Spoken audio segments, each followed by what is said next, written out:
Comandante Vilas Boas, eu vou linkar aí essa questão do navio, aproveitando aí que o Júlio Carcará falaram aí de outras coisas também, com a chegada, na verdade a chegada não, mas ao envio do Charles de Gaulle, que é o porta-aviões da França, porta-aviões nuclear da França, enviado para a guerra. O que causa um pouco de estranheza. Não estou dizendo para mim ou aqui no Brasil. A gente está falando muito menos dessa guerra do que, por exemplo, a Europa. Mas causou aí uma certa estranheza para muitos dos países, porque chegou no fim da festa. Praticamente está chegando depois do parabéns. Não que essa guerra vá acabar amanhã ou na sexta-feira, mas praticamente já está sob controle todo esse cenário. E aí, o Charles de Gaulle, é importante frisar aqui para a rapaziada, é um grande porta-aviões, ele tem seu destaque, ele é considerado aí até na Europa como o porta-aviões ali, maior arma que a França tem para usar numa guerra. Só que o Macron falou a beça sobre isso. O Macron disse que a França precisa manter os seus aliados com segurança, em paz. Falou que Israel deveria cessar os ataques para que a paz possa ser reintegrada naquela região.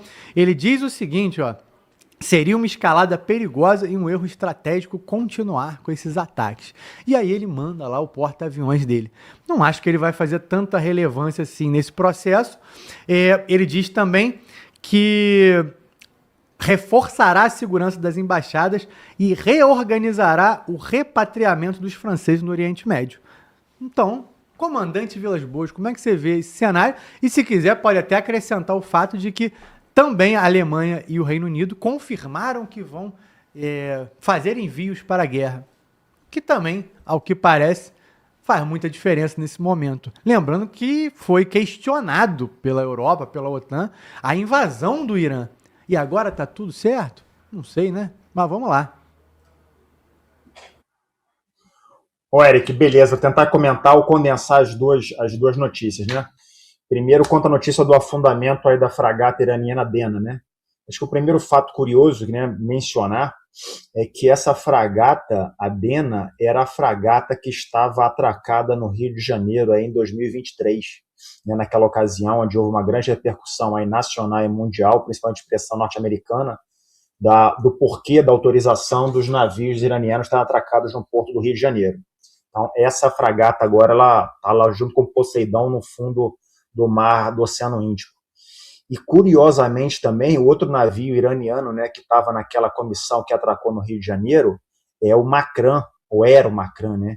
O Makran é um grande navio, o segundo maior navio da marinha iraniana, que era um petroleiro convertido para porta-helicópteros, né? Então era um navio misto de multipropósito, que também foi afundado, segundo as fontes.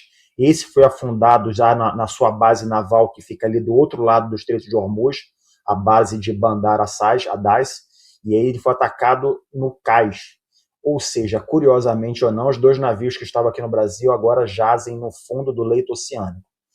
Mas especificamente no caso dessa fragata que foi afundada, né, é um fato não muito corriqueiro, né? O Carcará falou, o último afundamento de navio militar que se tem notícia, né, da história naval militar foi o afundamento justamente aqui na Guerra das Falklands, das Malvinas, como preferirem, do Belgrano, né? Então, o cruzador Belgrano foi afundado por um submarino britânico, né, o HMS Concorde, que afundou justamente com o lançamento de um torpedo.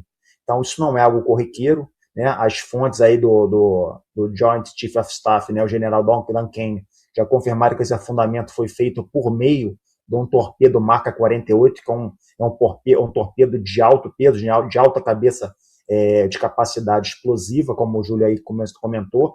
Ele explode abaixo da quilha, ele não explode por impacto, justamente ele faz uma onda de alta pressão, que justamente essa onda que explode, que vem de baixo, é que justamente parte a quilha nesse movimento clássico, aí que essa imagem vai virar histórica, aí, porque vai ser muito didática e aí vai ser um ponto marcante nas ações submarinas mundiais.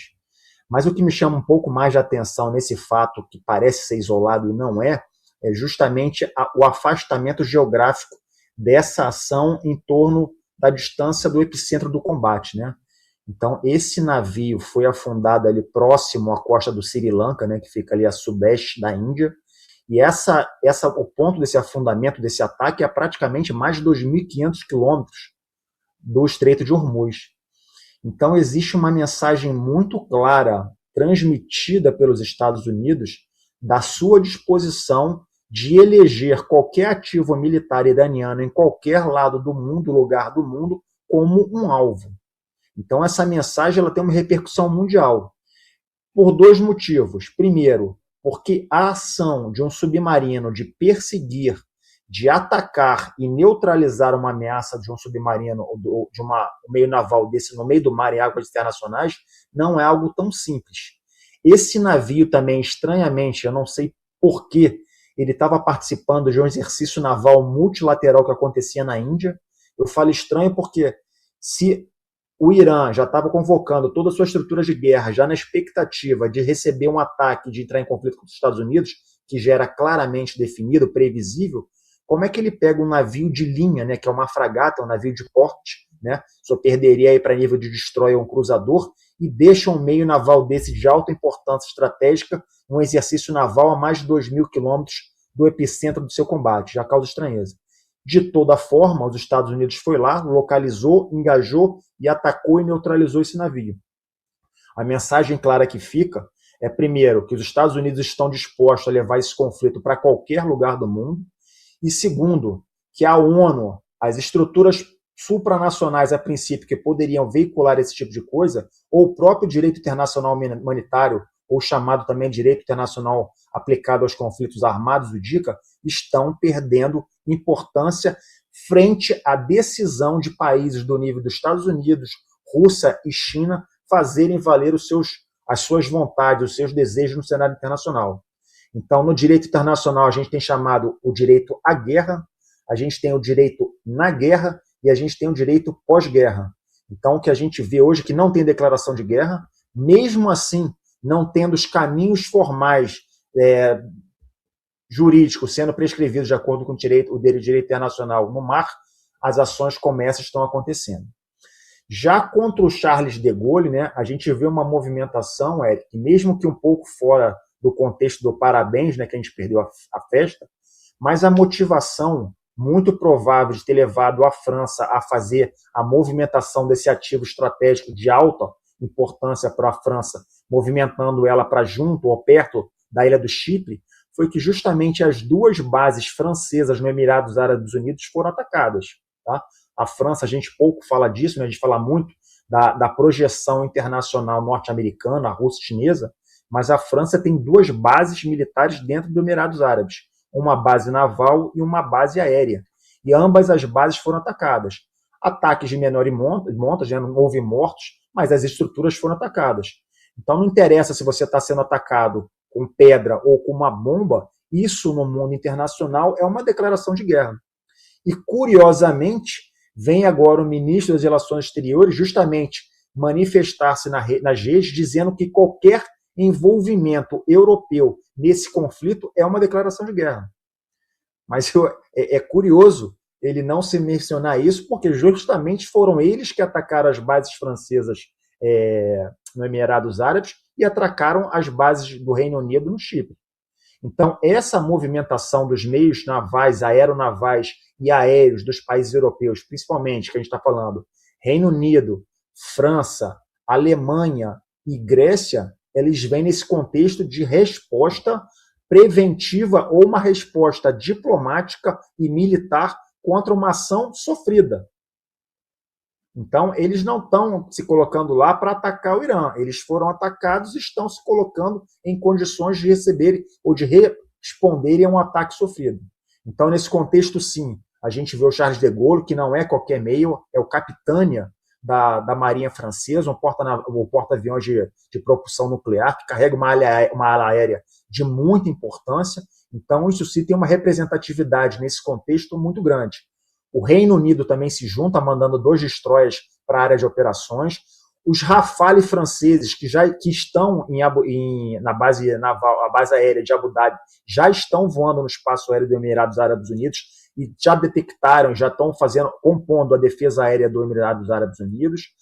caças também, F-35 ingleses, já abateram drones iranianos sobre o espaço aéreo da Jordânia, e a gente vê essa mobilização da Europa como um todo se juntando num cenário que deixou de ser só um contexto ideológico, onde esse mundo aí de Bruxelas ficava nesse discursinho babaca contra as ações de Donald Trump, e aí, como vem o pragmatismo, eles têm que dar uma resposta clara em torno disso. Por mais que seja uma resposta um pouco aquém da necessidade, mas só de mostrar a bandeira e fazendo a movimentação de meios no mundo das relações internacionais e no mundo militar já é uma resposta considerável. Um outro país europeu também que fez uma jogada interessante foi justamente Portugal.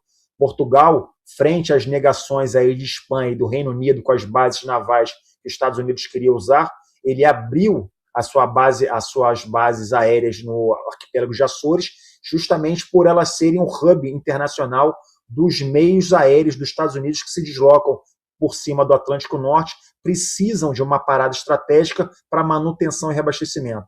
Então, Portugal dá um passo importante nesse cenário do tabuleiro geopolítico mundial, abrindo as suas bases para apoiar o esforço de guerra norte-americano e israelense contra as ações sendo perpetradas pelo Irã.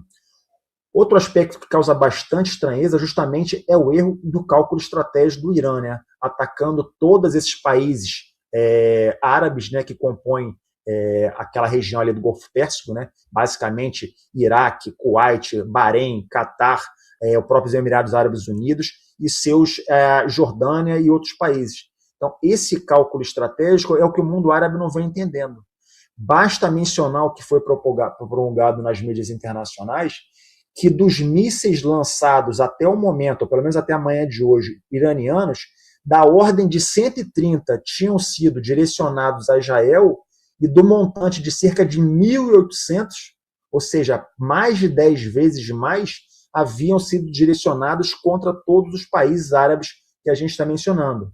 Só do Emirados Árabes Unidos, desse montante de 1.800, mais de 800 tinham alvo o Emirados Árabes Unidos. Então, os persas, que não são árabes, apesar de serem islâmicos, parecem estar decretando uma guerra contra os países árabes. Essa é a linha de ação que o mundo árabe está tentando entender. E aí, no erro estratégico, além de mobilizar a Europa, que até então ela era, vamos dizer, ela estava em rusga com os Estados Unidos, ela mobiliza países árabes contra as ações iranianas.